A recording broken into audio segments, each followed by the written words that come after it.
अस्सलाम वालेकुम students, welcome to you masters. बच्चों, आज हमने EDU 501 लेक्चर नंबर 12 स्टार्ट करना है, जिसके अंदर हमारे पास टॉपिक 70 से लेके 74 तक आ रहे हैं। तो चले हम अपना टॉपिक 70 स्टार्ट करते हैं, जो कि हमारे पास है कम्युनिटी एजुकेशन। सबसे पहले बच्चों, कम्युनिटी एजुकेशन क्या होता है?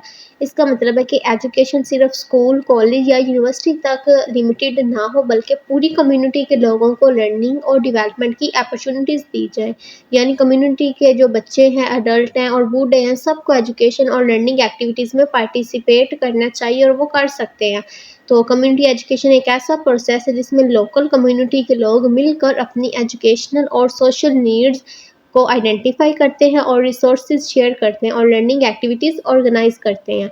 अब ये जो वाली थी ना डेफिनेशन, वो मैंने बता दी अभी, यही कि लोकल कम्युनिटी मिलकर अपने एजुकेशनल और सोशल नीड्स आइडेंटिफाई करते हैं, रिसोर्सेज शेयर करते हैं और लर्निंग और एक्टिविटीज़ ऑर्गेनाइज करते हैं। अब ये एजुकेशन कैसी होती है?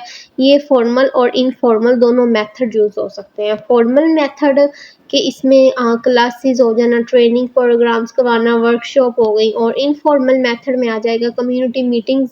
तो पूरी कम्युनिटी की मीटिंग करवा देना, उनको अवेयरनेस प्रोग्राम चलाना और प्रैक्टिकल एक्टिविटीज़ के ज़रिए करवाना। अब इसका मकसद क्या है? कम्युनिटी एजुकेशन का मकसद इंडिविजुअल और ग्रुप्स की एबिलिटीज़ को आइडेंटिफाई करना है, उनको डेवलप करना है, कम्युनिटी को अपने प्रॉब्लम सॉल्व करने के काबिल बनाना है। हर कम्युनिटी अपनी प्रॉब्लम्स को सॉल्व करने के काबिल बने, लोगों की क्वालिटी ऑफ लाइफ इम्प्रूव हो और लोगों को डिसीजन मेकिंग और डेमोक्रेटिक एक्टिविटीज़ में पार्टिसिपेट करने के काबिल बनाया जाए, और जो पोर और डिसएडवांटेजेस एरिया हैं लोगों के, उनमें वहाँ भी लर्निंग अपॉर्चुनिटीज़ प्रोवाइड करना, यानी गरीब तबका है वहाँ भी एजुकेशनल अपॉर्चुनिटीज़ को प्रोवाइड करना। तो ये होता है कम्युनिटी एजुकेशन का मकसद। इस टॉपिक में बच्चों आप लोगों ने क्या करना है? अगर मैं कम्युनिटी एजुकेशन को आप लोगों को इसकी एग्जांपल दूँ, कि अगर किसी गांव में स्कूल के अलावा जो बड़े लोग हैं वो भी कंप्यूटर ट्रेनिंग, लिटरेसी क्लासेस वगैरह लेना चाहें, तो उनके लिए कंप्यूटर ट्रेनिंग और हेल्थ अवेयरनेस प्रोग्राम्स अरेंज किए जाएँ। तो ये क्या होगी? कम्युनिटी एजुकेशन होगी, यानी कम्युनिटी के अंदर मौजूद लोगों को एजुकेशन प्रोवाइड करना। ठीक है, तो जो स्कूल और कॉलेज यूनिवर्सिटी के थ्रू एजुकेशन दी जाएगी वो फॉर्मल होगी, और जो लोगों की ज़रूरियात के मुताबिक वैसे अपनी प्राइवेट मतलब अवेयरनेस प्रोग्राम चला देना, वो इनफॉर्मल होगी। तो इस टॉपिक में आप लोगों ने बच्चों क्या करना है? सिर्फ आप लोगों को पता होना चाहिए कम्युनिटी एजुकेशन क्या होता है, वो हाईलाइट किया हुआ, सिर्फ आप लोगों ने ये करना है।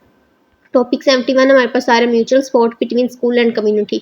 म्यूचुअल सपोर्ट क्या होता है? इसका मतलब है कि स्कूल और कम्युनिटी एक दूसरे को सपोर्ट करें और अपने जो रिसोर्सेज हैं उनको शेयर करें। स्कूल अकेला कम्युनिटी से जो है वो सेपरेट नहीं होता। स्कूल कम्युनिटी एक इम्पॉर्टेंट पार्ट होता है, इसलिए दोनों को मिलकर काम करना चाहिए। अब shared facilities between school and community, school और कम्युनिटी अपनी फैसिलिटीज़ एक दूसरे के साथ शेयर करते हैं। फॉर एग्जांपल, अगर स्कूल के पास बहुत बड़ा प्ले ग्राउंड है, तो कम्युनिटी जो है वो स्कूल के प्लेग्राउंड में अपने इवेंट्स करवा सकती है। ठीक है, तो ये होता है शेयर, अपनी जो आपके पास फैसिलिटीज़ हैं वो एक दूसरे के साथ शेयर करना।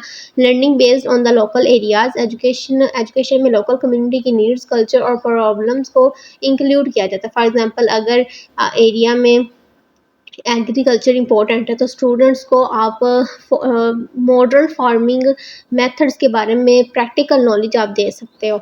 और shared movement management and control, school और कम्युनिटी कुछ एक्टिविटीज़ को मिलकर मैनेज करते हैं। Involving in decision making, parents और कम्युनिटी मेंबर्स को इम्पोर्टेंट स्कूल डिसीजन में इन्वॉल्व किया जाता है। जब भी कोई स्कूल अपना एक कोई इंपॉर्टेंट डिसीजन ले रहा होता है, तो उसको चाहिए कि वो बच्चों के पेरेंट्स और कम्युनिटी को उस फैसले में इन्वॉल्व करें। अब इस सारे में पेरेंट्स का क्या रोल होता है, ये सारा लिखा हुआ है। कम्युनिटी में पेरेंट्स भी बहुत इंपॉर्टेंट मेंबर हैं, इसलिए स्कूल और पेरेंट्स को मिलकर स्टूडेंट्स की एजुकेशन और डेवलपमेंट के लिए काम करना चाहिए। स्कूल सोसाइटी का एक ना सोशल इंस्टीट्यूशन होता है, तो स्कूल स्टूडेंट्स को प्लान लर्निंग एक्सपीरियंस प्रोवाइड करता है ताकि वो सोसाइटी के एक बहुत अच्छे मुफीद मेंबर बन सके। स्कूल एक लार्जर सोसाइटी का सब सिस्टम है। इसका मतलब है कि स्कूल सोसाइटी से सेपरेट नहीं होता, बल्कि अपने इर्द गिर्द कम्युनिटी के साथ वो कोऑर्डिनेट और कोऑपरेट करता है। तो इस टॉपिक में आप लोगों ने पेपर पॉइंट ऑफ व्यू से क्या करना है, वैसे मैं लेक्चर के लास्ट पे भी बता दूंगी टॉपिक वाइज। तो इसमें आप लोगों ने सिर्फ जो इसके मेन पॉइंट्स है ना, ये तो मैंने बार बार पहले भी बताया हुआ है कि हर टॉपिक के आप लोगों ने ये सिर्फ मेन पॉइंट्स याद करने हैं या उनको अच्छे से समझना है। जो अंदर की ये सारी होगी वो तो मैं आप लोगों को साथ उसकी एक्सप्लेनेशन बता देती हूँ, वो आप लोगों ने सिर्फ अपने माइंड में रखनी होती है। फिर टॉपिक 72 हमारे पास आ रहा है यही कि म्यूचुअल सपोर्ट। अब जो पिछले पार्ट है उसी का ही कुछ और आ गया, हमारे पास पॉइंट्स आ रहे हैं यहाँ पे। क्या कम्युनिटी ओरिएंटेड करिकुलम, कि कम्युनिटी ओरिएंटेड करिकुलम का मतलब होता है ऐसा करिकुलम जो कम्युनिटी की असल जो उसकी नीड्स, प्रॉब्लम्स और डेवलपमेंट को मद्देनज़र रख कर बनाया जाए। फॉर एग्जांपल अगर किसी एरिया में क्लीन वाटर की प्रॉब्लम है, ठीक है, एग्रीकल्चर वहाँ पे इम्पोर्टेंट है, लिटरेसी वहाँ पे कम है, हेल्थ इश्यूज़ हैं, तो स्टूडेंट्स को इन प्रॉब्लम्स के बारे में एजुकेशन देनी चाहिए। मतलब जो उनके आसपास में ज़्यादा प्रॉब्लम्स हैं या उनकी असल जो नीड्स है ना, जो एजुकेशन बच्चों के काम आए, उनकी प्रैक्टिकल लाइफ में काम आए, वैसा करिकुलम ऑर्गेनाइज किया जाना चाहिए। तो करिकुलम बनाने में सिर्फ टीचर्स नहीं बल्कि उनके साथ पेरेंट्स, कम्युनिटी मेंबर्स और जो क्वालिफाइड एजुकेशन एक्सपर्ट्स हैं सब मिलकर उनको पार्टिसिपेट करना चाहिए और बच्चों के लिए वैसा करिकुलम ऑर्गेनाइज करना चाहिए।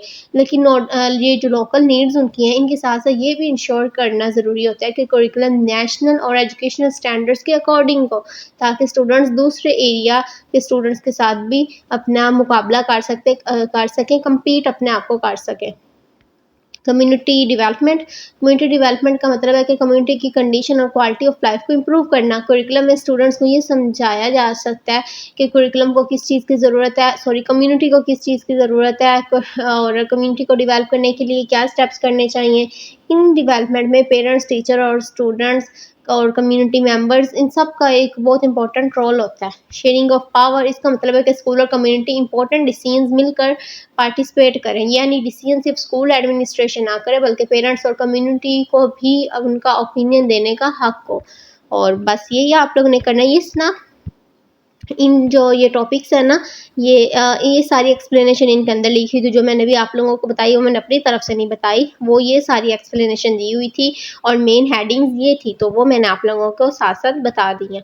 अब टॉपिक 73 हमारे पास आ रहा है शेयरिंग ऑफ फैसिलिटी। स्कूल और कम्युनिटी अपनी फैसिलिटीज़ को एक दूसरे के लिए शेयर करते हैं, एक दूसरे को प्रोवाइड करते हैं, तो उसको शेयरिंग ऑफ फैसिलिटी कहते हैं। फॉर एग्जाम्पल कि स्कूल के पास एक बहुत बड़ा प्ले ग्राउंड है और कम्युनिटी को अगर अपने कोई इवेंट करवाना है तो वो स्कूल के प्ले ग्राउंड में करवा सकते हैं, तो ये होता है शेयरिंग फैसिलिटीज़। लेकिन फैसिलिटीज़ शेयर करने के लिए प्रॉपर रूल्स और टाइम टेबल होना ज़रूरी है।